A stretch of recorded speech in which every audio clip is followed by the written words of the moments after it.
Bonjour à toutes et à tous, j'espère que vous allez bien. On se retrouve pour le brief du mercredi 3 juillet, il est 8h30. Aujourd'hui on va parler donc des news économiques, du ratio long and short, du funding open interest, des liquidations. On regardera ce que font les whales en finissant par l'analyse de Bitcoin. Mais avant ça on va regarder tout simplement ce qui s'est passé hier. Et en fait j'ai tout simplement envie de vous dire, ça y est, on y est. On est dans la zone que j'attendais. Ça fait depuis donc ce top là que je vous annonce qu'on va dump. Donc ça c'est clair et net, ça fait 3 jours qu'on annonce que ça va dump et c'est plutôt satisfaisant parce que du coup on est dans une zone actuellement qui est sympa. On a gardé ces equal high qui sont ici, donc potentiellement on peut retourner à la hausse. Maintenant reste à savoir si jamais cette mèche qu'on a fait ici est suffisante pour derrière pouvoir repartir, ou est-ce qu'on a vraiment besoin d'aller sous celle-ci pour derrière pouvoir vraiment poser un bottom et donc pouvoir repartir. Donc hier dans le plan je vous avais dit il y a deux possibilités, soit on rentre maintenant, en gros le but c'était de rentrer directement dans la zone ETE, dans ce FVG, donc juste ici, de rentrer ici. Mais en fait ce que j'ai fait c'est que quand j'ai vu qu'on a rebondi ici, je vous avais dit, ici on avait un équilibrium qu'on a repris, donc c'est un équilibrium, c'est tout simplement un mouvement en FVG dans un retracement de moitié, donc ça veut dire de 0,50%, donc de 50%, dans un retracement de moitié. Quand il y a un FVG, on appelle ça un équilibrium, et en gros, bah là on en avait un, on a rebondi parfaitement dedans pour reprendre derrière la liquidité donc de ce FVG, on a repris le FVG pour derrière redump. Donc dommage parce que j'ai voulu short hier en faisant donc tout simplement une reprise OTE, mais on n'est pas revenu chercher cette zone-ci, on a rebondi parfaitement quasiment sur le retest de la mèche. Donc dommage pour ça, mais voilà, la question maintenant va être de savoir est-ce qu'on a un bottom maintenant et est-ce que la mèche qu'on a fait ici a suffi, ou est-ce qu'on va venir chercher notre zone pour savoir si on rentre maintenant ou si on attend un petit peu encore. Au niveau donc des news économiques, aujourd'hui on a un jour férié aux États-Unis, c'est la journée de l'indépendance, donc on va avoir une clôture à 13h, tout simplement des marchés un peu prématurés, mais 13h heure US, donc je n'ai pas regardé encore combien ça fait en UTC, faudra que je regarde ça directement tout à l'heure. On a donc aujourd'hui à 20h la minute de la fête, compte rendu de la réunion FOMC, ça va être super impactant à 20h, ça a un impact direct sur le consensus de la prochaine réunion FOMC sur la hausse ou baisse des taux ou maintien des taux, donc ça il va falloir l'avoir à l'œil et demain on regardera directement le consensus demain matin pour savoir si ça a bougé ou non. Donc c'est à peu près tout ce qu'on a aujourd'hui sur des news impactantes sur le marché. Cette semaine en news impactantes, on a également le taux de chômage, si jamais je ne dis pas de bêtises, vendredi à 14h30. Ça c'est pareil, ça va être super impactant pour le dollar. Donc attention à ça. Donc au niveau du ratio long and short, on a 400 millions de long en plus sur Binance pour 200 ou 300 millions de short en moins sur les dernières 24 heures. On est quand même à 75% de long sur Binance, c'est énorme, et même 80% de long sur Ether, c'est énorme. Je vous déconseille de long Ether tout de suite parce que à mon avis il y a un grand nettoyage qui va être fait dessus si la dominance du Bitcoin reprend un peu de couleur. Si jamais on regarde un peu ce qui s'est passé dans les dernières 24 heures au niveau des funding open interest, donc le 3 juillet, on va prendre à partir de 9h hier, comme ça on va pouvoir se baser sur ce qui s'est passé. Donc là on voit tout simplement, ici je vous avais dit, on a eu énormément de longs qui se sont ouverts, donc potentiellement on a beaucoup de liquidations qui sont à la baisse. Ça confirmait tout simplement le dump que je vous prévoyais. Donc il y avait de fortes chances qu'on dump hier comme annoncé. Donc voilà, on n'a pas repris donc cette zone-ci. Donc on n'avait toujours pas de tendance haussière. En faisant un plus haut, on revient en zone ETE, derrière on redump. Donc ce qu'on a eu ensuite, c'est qu'on a eu une énorme hausse encore de l'open interest avec une énorme hausse donc des funding. Ça veut tout simplement dire que toute la descente ici a été longue par tout le monde. Et donc par conséquent, à un moment, qu'est-ce qu'on fait ? On vient tout simplement accumuler pour derrière leur confirmer que ok, ton stop loss il est ici, tu peux le remonter ici, tu peux le remonter ici, etc. À un moment il y a une accumulation et boum, et on dump. Donc voilà un peu ce qui s'est passé. On n'a vraiment pas fermé tout le monde, on a fermé que ceux qui sont rentrés juste ici depuis 13h hier.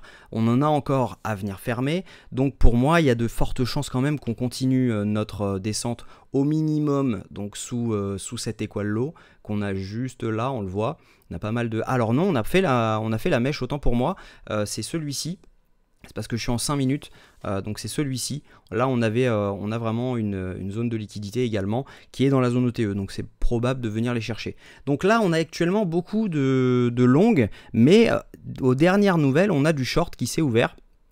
Donc si on regarde juste là, donc tout ça c'est que du short qui s'est ouvert parce que voilà, on voit les fundings descendre avec un open interest monter et c'est stipulé par les liquidations qu'on a sur les dernières 24 heures. Vous voyez les liquidations des longues qui étaient là, donc quand ça s'est ouvert juste ici, bah, ils étaient juste en dessous, donc on les voit hein, juste là, autour des 61 400 $. On a été les liquider, maintenant on en a encore un petit peu à prendre, mais le gros est plutôt autour des 62 600 $. La question est de savoir maintenant est-ce qu'on va les garder pour plus tard et est-ce qu'on va retomber encore un tout petit peu. Si on regarde sur 3 jours, on a pareil, on a encore des liquidités à venir chercher en bas. Mais on en a quand même pas mal en haut. Faut pas oublier qu'on a laissé quand même, c'est pas un equal high qu'on a laissé parce qu'il y a une petite différence de 50 $, mais ça reste un equal high quand on est en swing. Clairement, c'est 50 $, ça fait pas vraiment de différence. Souvent même on met son SL à 200-300 $ au-dessus d'une mèche au cas où on ait un equal high qui soit de 50 $. Donc voilà, il y a un equal high à venir chercher autour des 63 600 $. On a énormément de liquidités aux 64 000. C'est pas impossible qu'on aille les chercher courant de la semaine prochaine. Moi je pense que c'est même ça va être beaucoup plus rapide que prévu, mais ce que je pense c'est qu'on a encore des liquidités à venir chercher en bas pour laisser capituler les gens. Donc voilà, sur une semaine, parce que là on n'a pas l'historique de ce qui s'est passé vraiment ici, on a vraiment encore beaucoup de liquidations à venir chercher juste en dessous, jusqu'aux 59 600, 700 $.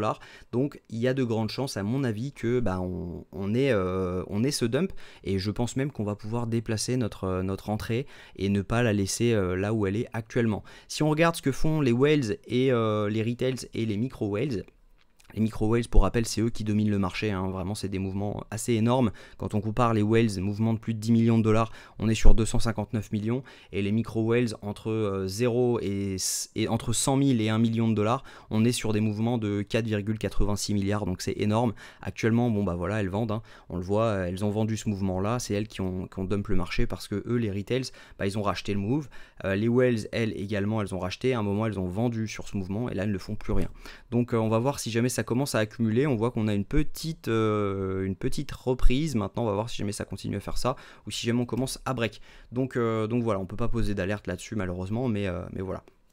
Donc plutôt intéressant de voir ce qui va se passer, si ce mouvement va être acheté ou non, ou si jamais on va tout simplement continuer notre dump pour derrière pouvoir poser notre bottom.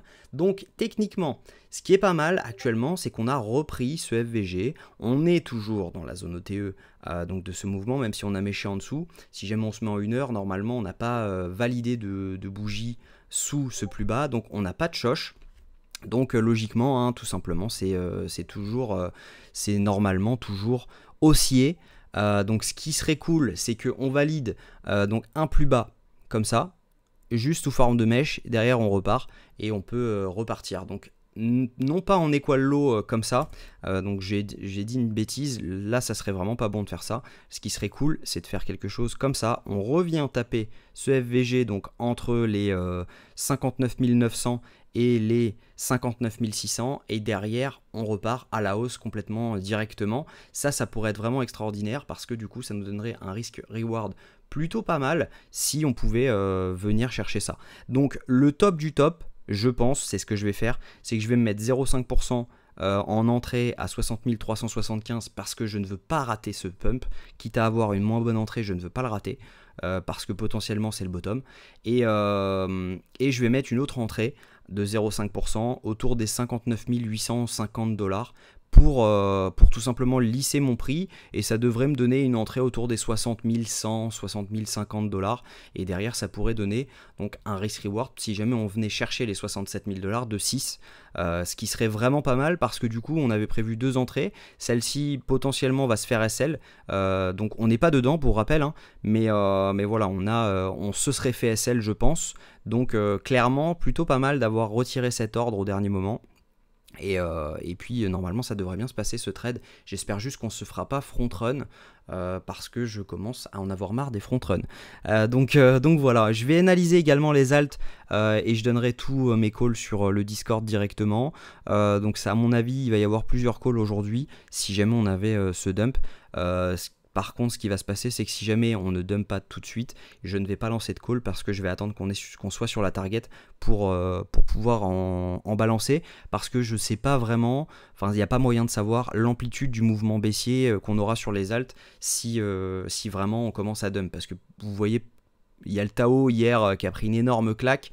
Par exemple, on était à 280 $, actuellement on est à 235. Pourtant, ça fait une chute donc de près de 17%. Pourtant, BTC, lui, il a perdu que 1,5%, quoi, 2%. Donc voilà, on ne sait jamais vraiment l'impact qu'il peut y avoir sur les alts. Donc le mieux étant de trader les alts au moment où on a un setup sur Bitcoin, parce que si Bitcoin rebond, les alts vont rebond également. Donc voilà, je callerai ça le moment venu. Pour le moment, on va juste regarder. Je pense que je vais mettre les ordres, comme je vous l'ai dit. Donc pour rappel, premier ordre d'achat à 60 366, deuxième ordre d'achat à 59 850 pour un SL sous cette mèche-ci. Donc le but étant de ne pas venir chercher cette zone-ci. Donc la zone juste là. Donc les 59 000 $. Donc le but étant d'être juste en dessous parce que je pense qu'on ne prendra pas cette mèche. On devra normalement protéger ce lot. Pour ceux qui veulent être vraiment en sécurité, vous pouvez mettre votre SL à 58 186. Je doute qu'on le prenne. Mais voilà, moi j'aime bien maximiser le risk-reward et potentiellement, voilà, ça peut passer. Donc voilà, je vous souhaite une très bonne journée. J'espère que cette vidéo vous a plu. Si c'est le cas, je vous invite à vous abonner, à liker cette vidéo et commenter un petit mot gentil pour passer une bonne journée. Je vous souhaite une bonne journée. On se retrouve